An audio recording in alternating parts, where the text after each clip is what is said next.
Hello, everyone. My name is Niamir-Fuller, and I'm the Vice Chair of the International Support Group for IYRP. You have heard a good synopsis of what the IYRP aims to achieve from the previous speakers, and I'm honored to follow in their footsteps and to speak on behalf of my co-authors, Jim O'Rourke, Ann Waters-Beyer, Barbara Hutchinson, Donna Kelly, and Lane Coppock. I will talk about the 12 IYRP global themes, how they came about, and what they cover. In 2017, the IYRP International Support Group adopted 12 global themes for the IYRP. The objective was to help achieve during the IYRP the best possible worldwide awareness and recognition of the value and contributions of rangelands and pastoralists to global society, with the hope that this would influence and launch beneficial country policies, legislation, programs, and development and research initiatives that would fill knowledge gaps and achieve sustainability of rangelands and pastoral systems. The choice of 12 themes follows 4 key principles. They are to be priority challenges in the 2020s, and they should reflect diversity, innovation, and a balance between the social, economic, environmental, and governance issues. These themes drew from the many global declarations and statements recorded by pastoralist gatherings and organizations, United Nations meetings, and research reports that called for greater attention to rangelands and pastoralism.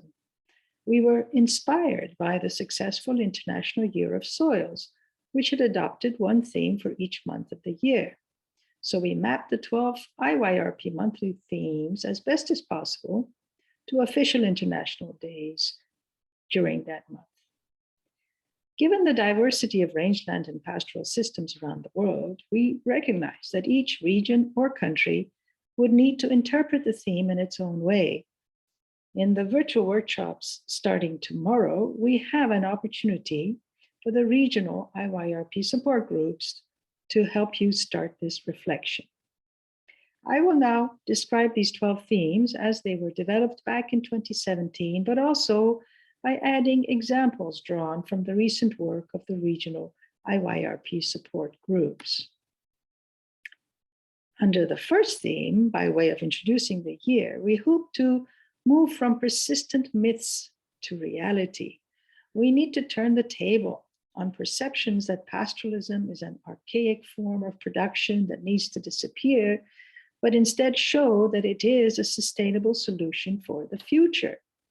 Under this theme, we will also raise awareness and knowledge on some basic facts. For example, that more than half of the world's land surface is actually used as rangeland, as reported by the Rangeland Atlas in 2021. But it is vital that we are all on the same page when it comes to understanding what are rangelands and who are pastoralists. This is because they have many different names in different parts of the world. For example, the terms grazing land and grassland are used instead of rangeland in much of Asia. Ranchers, graziers, shepherds, transhumants, and nomads, they're all the different terms that we have used all over the world to describe livelihoods associated with pastoralism. It is important that we create a common understanding of these two terms. My hope is that there will be a concerted effort to harmonize definitions and build a multilingual lexicon of terms that is showcased in 2026. In this way, we can effectively raise the voice of pastoralists worldwide and show the importance of sustainable rangelands to all societies. Under the second theme, and in developing countries, the focus of this theme on securing rights to land and development will likely be on land tenure, common property management, and land use systems that support mobility of livestock, and in some cases on issues of transboundary, transhumance. In developed countries, the focus might be on managing portfolios of public and private lands within the same enterprise and securing the social license to operate in other words, acceptance by society at large. Pastoralists may want to advocate for land reform and call for the end of rangeland expropriation in some parts of the world. But rangelands and pastoralists from all countries share a common concern about balanced development and not being left behind. For example, whether it is due to unbalanced subsidies or insufficient capacity building, and many other issues. Under the theme of access to services and resources, the focus is on what it takes to have a successful enterprise and livelihood system. Creating the technical and social infrastructure is a common issue in all regions.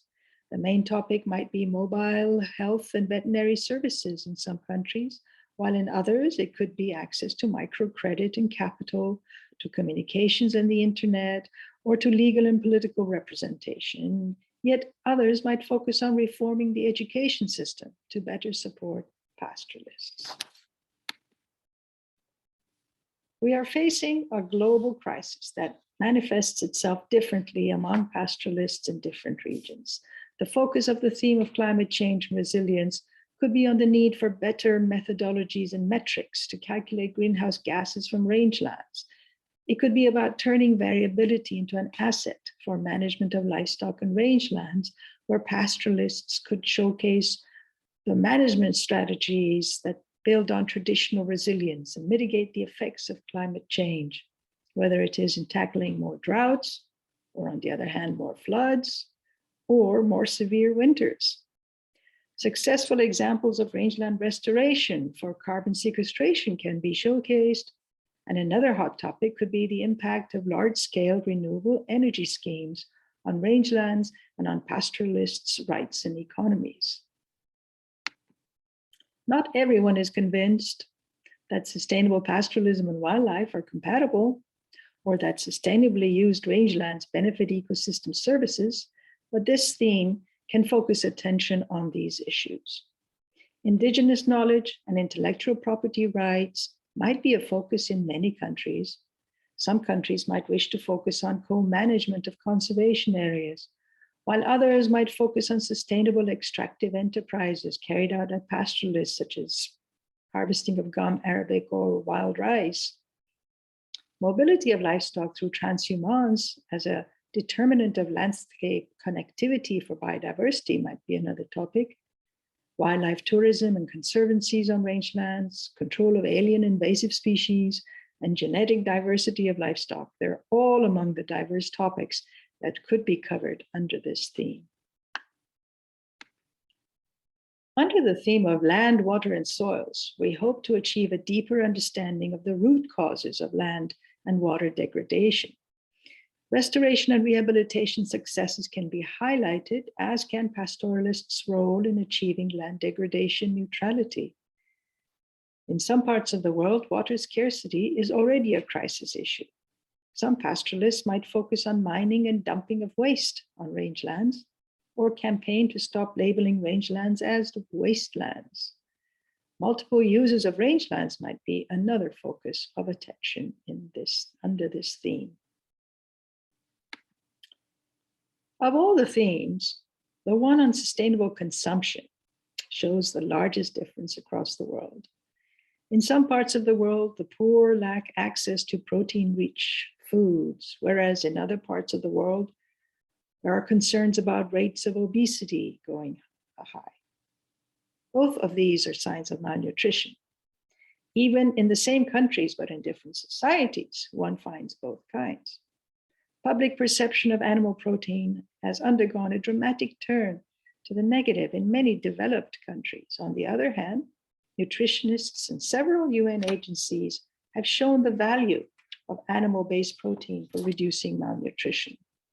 So this theme offers the opportunity for a more transparent and balanced discussion on the subject of consumption of animal protein, including issues such as animal welfare. In some countries, there could also be a focus on better understanding novelty foods, such as camel milk and its role in helping diabetics, or the illegal trade in donkeys. The COVID pandemic has also generated many myths about livestock that could be countered. This theme would cover the value of local knowledge and worldviews, celebrate cultural diversity, and focus on the conservation of cultural heritage.